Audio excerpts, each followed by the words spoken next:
Hey, welcome back to the show. Whenever I mention the term the Business Council of British Columbia, it's the foremost business group in our province, and usually hear them use terms like GDP or productivity numbers. That's what they do. They crunch the numbers and give us a sense of where our economy is, where we need to improve, and they've done that for many, many decades.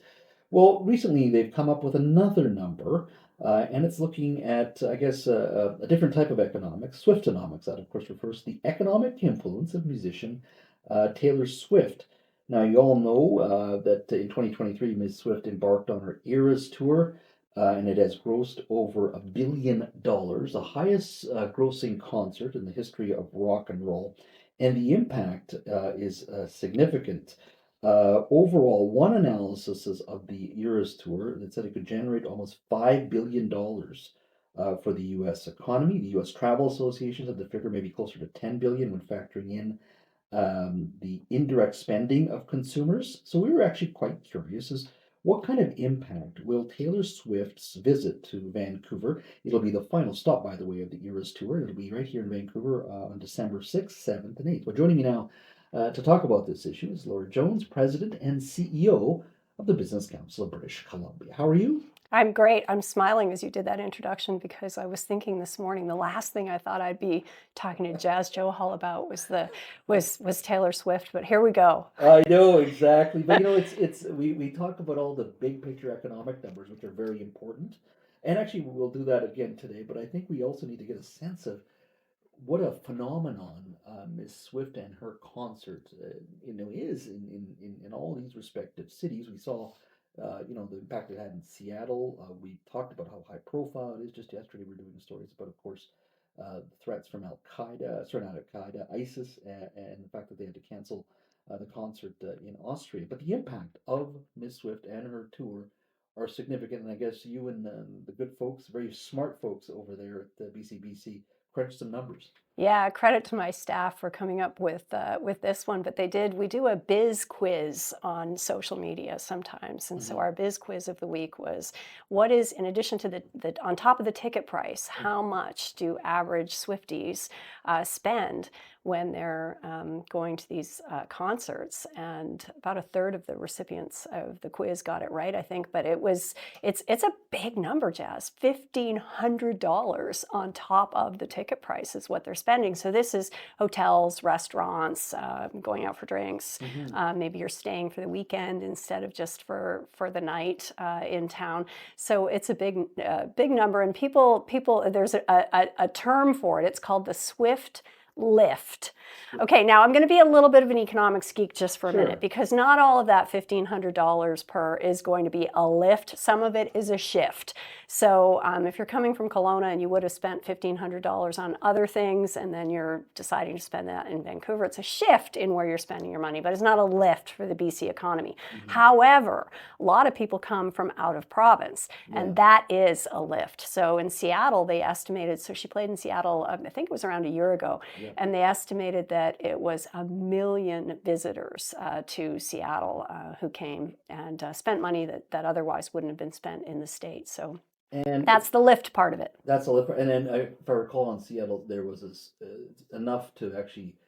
It could be actually you could measure it on the Richter scale too, I think, right? Yeah, there's another Swift term is the Swift quake. Swift. That had the Swift quake in Seattle. I think it was like 2.4 on the Richter scale, and there were like 3-hour lineups at the border because, of course, we had some folks heading down from Vancouver to see her in Seattle. And it's amazing when you look at the imagery. I was thinking about the concert recently that Miss Swift had in Germany.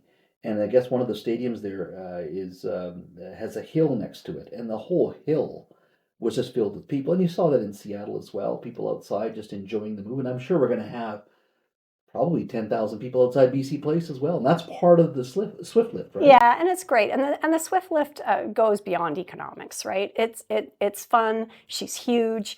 I know people who are going to the concerts who were lucky enough to get tickets, and there's the excitement that happens before, so you can't really put a price tag on that, but that's part of the lift too. Yeah, absolutely. Now, and that is great. It's going to be wonderful for our hotel industry, restaurants, and overall, it's part of the culture of Vancouver, which is wonderful. But you can't run an economy on Taylor Swift. I wish we could, but we can't. And I was thinking about this, and you and I've talked about a bit of this in the past, but I think it's really important. When I look at the big projects in our province, and I used to work in the LNG industry, as you know, the big project that got approved was, of course, LNG Canada. That was a $36 billion project, largest private sector investment in the history of this province. Two-thirds of the dollars that they were going to spend were going to be spent in Canada. You then have Site C. I just had the CEO of BC Hydro, Chris Riley, in this studio not too long ago. That's so far a $16 billion project that's going to be wrapping up by the end of this year. The TMX pipeline, billions spent there. That has wrapped up, and I think that's a nation building infrastructure project. Having said all that, that's almost all those projects are almost in the rear view mirror. And I don't see much else ahead of us in regards to spending. It's interesting. I mean, once you get beyond being excited about just Taylor Swift and Taylor Swift coming, and then there's that second order excitement about, wow, this is going to be great for local businesses and for hotels and restaurants and their employees. Okay, this is, maybe some extra tips. And we know that if those hotels and restaurants are doing well, then they are paying more tax revenue. And that tax revenue goes to support healthcare and education and other things we care about. And it's like we can wrap our brains around that at that kind of a little bit more smaller local scale. But I feel like if we're excited about the Swift lift, we should be ecstatic about big projects and doing everything we can. We need a lot of Swift lifts across all sectors of the economy, and you're talking about billion-dollar projects coming to an end. Fortunately, we have some on the horizon. So you look at the KSM mine, for example. I mean, the numbers there are huge. We're talking about 1,500 jobs for 53 years or something like that, $50 billion injection into the BC economy. And we're going to need a lot more of that because our economy is kind of flatlining here. And the job numbers were out today, not good. Private sector jobs for the third consecutive month are down 18,000. That's a big number. Public sector jobs up 15,000. That's also a big number. And it kind of, the math isn't going to add up after a while. It's the private sector that pays for the public sector jobs. So this divergence that we're seeing in the private sector jobs flatlining and the public sector jobs increasing, that math doesn't add up. And I'm not saying we shouldn't have more public sector employment. Yeah. I'm just saying we need the private sector to be firing on all cylinders too. Why has there been a stall overall in regards to economic activity in our province, in your mind? It's always complicated, and it's hard to exactly pin the tail on the donkey. And certainly there are some factors outside of our control, but I would also say there are factors inside our control as well. And we had as we've talked about this, our summit on our business summit earlier, and there were a lot of people talking about just the amount of uncertainty, and policy uncertainty just doesn't attract the kind of spending and investment. And then we've got slow regulatory approvals. That's not just at the provincial level, that's at the municipal level and federal level. And so we've just got to do a better job with things like that and recognize, and that takes all of us kind of recognizing, yeah, we can get excited about things like a Swift lift. We really need to get excited about some of these big projects that promise big injections into employment, tax revenues, and our prosperity overall. And, how do you turn it around? And I mean just saying, okay, less red tape. I totally understand that. Is it a significant personal income tax cuts that we're going to have to make? Is it a question of lower business taxes? Is it regulatory? Is it all of that? Because when these things start building momentum in a negative way, it's hard to stop that momentum and then restart the positive vibes and economic to create that positive economic environment to kickstart that investment again.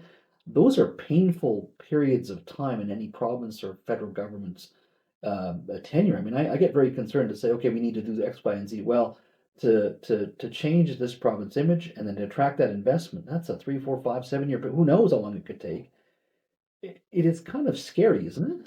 It is kind of scary, Jazz, but I also think we have to not only think about the big boulders, so the big tax reduction that we can't afford right now without, causing our deficit to get bigger, or the big things that we can do. And I think if governments at all levels start really focusing on all the little things they can do to free up time, make things move faster, that would have an incredible, because it's like our productivity river isn't just dammed by big boulders. There's a lot of pebbles hills and sand in there. And we've got to get serious about freeing up time.